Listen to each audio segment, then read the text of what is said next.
All right, as you can see here, the Padres, they are not signing Aroldis Chapman. He has agreed to a 1-year deal with the Kansas City Royals. For me, this is a win for the Padres. I was not someone who wanted Aroldis Chapman.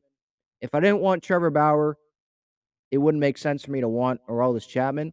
And it's not like Aroldis Chapman was the Aroldis Chapman of old this past season.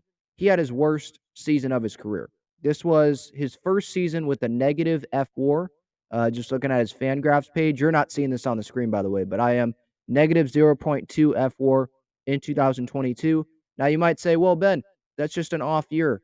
You should sign him. That's an off year. Well, the Padres bullpen situation, I think, is good right now. You could always use, I guess, more bullpen help, more arms, but I don't want to give almost $4 million like the Royals did to Aroldis Chapman. I just don't feel like I need to do that. It's not like the Padres need Aroldis Chapman on their team. They have Josh Hader, they have Robert Suarez, they have Luis Garcia, they have Drew Pomeranz, they have Steven Wilson, Tim Hill, Nabil Chrismat, Jose Lopez with the Rule 5 draft. Like, they have other arms. They have Adrian Morejon that they could put in there. They have Seth Lugo, who they can throw into the bullpen if needed, if starting doesn't work out, or if they just need another bullpen arm. And you can have another starter come in and be a 4 or a 5 starter until they go acquire another starting pitcher at least before the deadline, which I think is what will happen. At least before the deadline, they will get another starting pitcher. I am not losing sleep over this Aroldis Chapman move. I might be gaining sleep. Um, we don't know if the Padres offered him a deal. At least I don't, as I'm talking right now.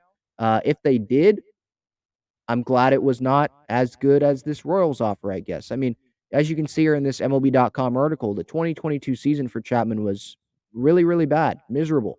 Um, he had a 15-day IL stint, left Achilles on May 24th, missed 6 weeks, made another IL trip in August with a leg infection due to a tattoo. So just dumb decisions. And then end of the season last year, he doesn't even show up to the Yankees pre-ALDS workout. So he is left off the roster, just not being a team player. And it's not like this guy had a great year where it's like, oh, you can, throw that aside. If you want to look more at the advanced numbers, I mean, it's not really that advanced, but we can start with the basic numbers from last year. Hang on, let me pull up the Baseball Savant page so you're looking at exactly what I am looking at. Here it is. So, as you can see here, 2022, his ERA was 4.46, 3.35 in 2021. His walk rate was in the bottom 1% of the league in 2021 at 15.6%. It went up almost 2% this past season, 17.5. Maybe he didn't have enough innings or something here. I don't know why it's not in the bottom 1% this year or this past season. Maybe there was worse relievers than that. His K rate, 39.9%, that was great in 2021. It was 26.9 last year. Just that's not a reliever where it's like, man, I need to give $4 million to this guy. And the Padres, they can always go add arms if they need to via the trade market or free agency, or they can just call guys up. Aroldis Chapman was not worth the headache, I don't think, in the locker room. So let me know if you're upset that the Padres did not get Aroldis Chapman. I am completely fine with it. I like the bullpen. I like having. I'm fine with Hader and Suarez and Garcia there as the back three, and hopefully you can get something out of Pomerantz. And then there's other talent in the bullpen as well. And again, back end of the rotation, both of those guys, Martinez or Lugo or both, probably one of them.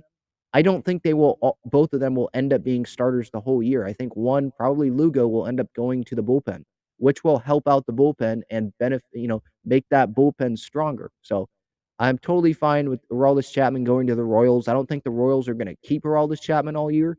That has a trade written all over that signing. They're not contending this year, so give him 3.75 mil, and you hope that he has a good year, and then you trade him for something at the deadline.